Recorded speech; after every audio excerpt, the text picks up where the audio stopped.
Hello friends, मैं सपना खंडेलवाल गुरुग्राम से। आज मैं अपनी जो मौलिक कहानी आपके समक्ष प्रस्तुत कर रही हूँ उसका शीर्षक है जब शिक्षा बनी वरदान। तो प्रस्तुत है मेरी ये कहानी। रात्रि के तकरीबन 12 बजे थे।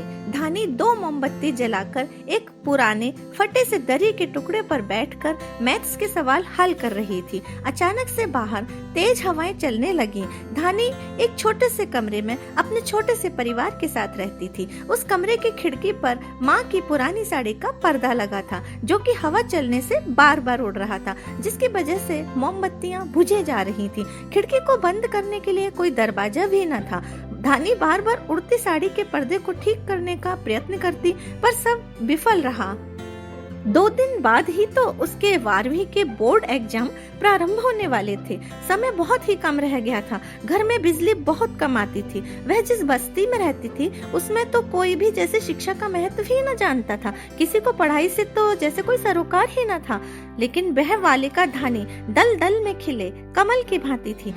पढ़ाई के प्रति उसकी अत्यधिक लगन देखकर तो अध्यापिकाएं भी उससे बहुत प्रसन्न रहती थीं। प्रतिभा की तो धानी इतनी धनी थी कि एक बार कोई विषय समझ लेती तो भूलने का सवाल ही पैदा नहीं होता था। शायद इसकी जड़ में उसका IAS बनने का वो स्वप्न था जिसको वह हर हाल में पूरा कर लेना चाहती थी।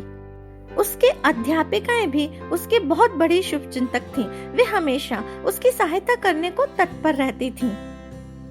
इस वक्त धानी की माँ थकान से चूर होकर गहरी निद्रा में सोई हुई थी। धानी की माँ घर चलाने की खातिर दूसरों के घरों के झूठे बर्तन मांजती, उनके घरों की सफाई करती, फिर अपने घर के घरेलू कार्य करती। अपनी तरफ से धानी को पढ़ाई जारी रखने में उन्होंने कोई कसर बाकी न रखी थी। घर के अन्य कार्य करवाने में जब धानी उनकी मदद करना चाहती तो माँ बड़े स्नेह से डांट कर उसको पढ़ने बिठा देती। धानी अपने छोटे भाई को पढ़ाती व गृह के अन्य कार्यों में भी माँ का सहयोग कर ही देती थी। माँ के लाख मना करने के बावजूद भी तड़के जल्दी उठकर चुपके से घर के कई कार्य स्कूल जाने से पहले ही कर जाती थी। धानी के पापा भी दिन रात परिश्रम करके थोड़े से ही पैसे कमा पाते थे। उनकी भी यही चाहत थी कि उनके दोनों बच्चे खूब पढ़े लिखें, पर घर में निर्धनता इतनी अधिक थी कि कभी कभी तो 1 जून का खाना भी नसीब न हो पाता था। सुविधाओं के नाम पर तो उस घर में कुछ भी न था।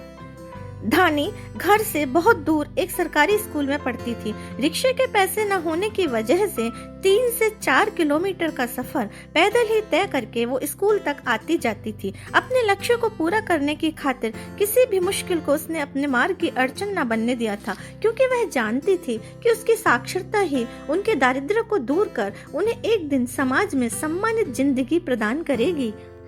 इस समय उसका बस एकमात्र उद्देश्य यही था कि कितने भी मेहनत करके हर हाल में अच्छे अंक प्राप्त करने हैं, क्योंकि यही उसके उन्नति पथ के सोपान थे।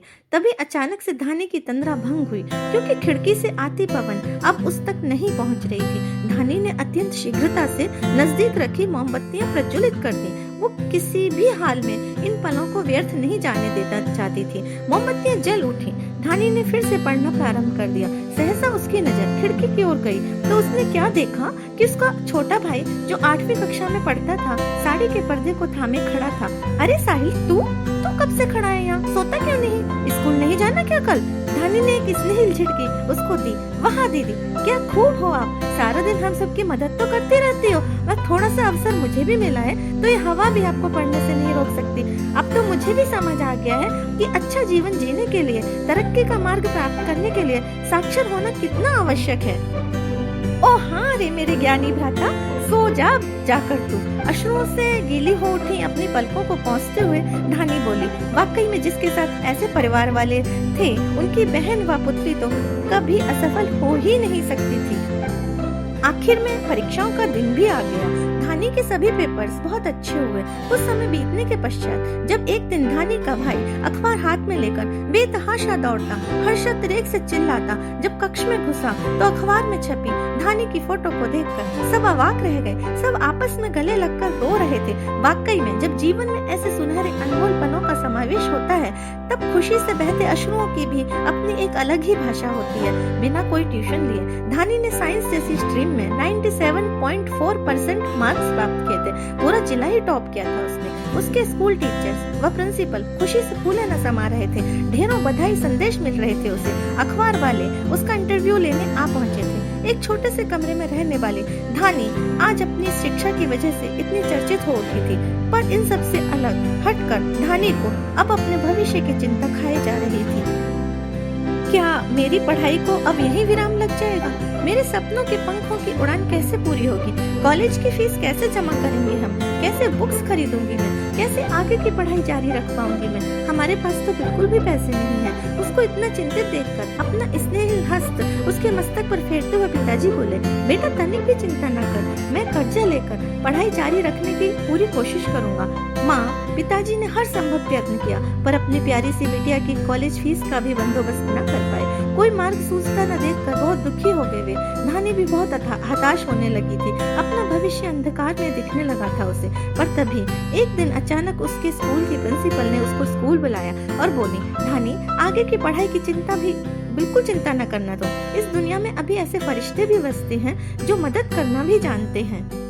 पता है, एक नामी समाचार पत्र ने तुम्हारे जैसे मेधावी बच्चों के नाम से एक कैंपेन चलाया था, जिसके द्वारा मदद करने वाले उन्हीं फरिश्तों की सहायता से तुम्हें अपनी शिक्षा जारी रखने के लिए चेक मिलने प्रारंभ हो गए हैं। और किसी सहृदय मददगीर ने दिल्ली के टॉप कॉलेज में तुम्हारी फीस भी जमा करके तुम्हारा एडमिशन करवा दिया है। अब तुम्हें आगे बढ़ने से कोई नहीं रोक सकेगा मेरे बच्चे। कहते हुए प्रिंसिपल की आंखें भी भर आईं। मैं इंतजार करूंगी उस दिन का जब हमारी धानी IAS ऑफिसर बनकर अपने इस स्कूल में जरूर आएगी। Thank you so much ma'am. धानी के स्वर अवरुद्ध हो गए थे। खुशी की वजह से उसके गले से आवाज ही नहीं निकल पा रही थी। धानी अपने घर की तरफ अपने परिवारीजनों को ये खुशखबरी देने के लिए चलकर नहीं, मानो उड़कर पहुंच जाना चाहती थी। धानी ने जैसे ही ये खुशखबर सबको सुनाई, चेहरे खिल उठे सबके। साहिल चहक उठा, वाह दीदी, अब आपके IAS बनने के सपने को कोई भी नहीं तोड़ सकेगा। इसके बाद अनवरत रूप से अपनी शिक्षा जारी रखते हुए एक दिन धानी ने अपनी मंजिल पर पहुंचकर ही दम लिया। आज वो अपनी मेहनत से एक IAS ऑफिसर बनकर अपना सपना पूरा कर चुकी थी। चारों तरफ उसके नाम के चर्चे होने लगे, पर इतना ऊंचा मुकाम पर पाकर भी धानी के पांव फर्श पर ही टिके रहे। अपनी काबिलियत से उसने सबका मन जीत लिया। गरीबों के लिए तो वह सदैव मसीहा ही बनी रही। उच्च शिक्षा प्राप्ति के लक्ष्य निर्धारण के कारण ही आज धानी अपना जीवन सुखपूर्वक गुजार रही है। छोटे भाई को भी पढ़ा लिखा कर डॉक्टर बनाने में धानी ने कोई कसर नहीं छोड़ी है। अपनी लक्ष्य पूर्ति के कारण ही धानी को अपने माँ पापा की सेवा का भी सौभाग्य मिल पाया है। अपनी पुत्री के पास रहते हुए वे फूले नहीं समा रहे हैं उसकी उपलब्धियों पर। Okay friends, thank you. तो ये थी मेरी मौलिक कहानी।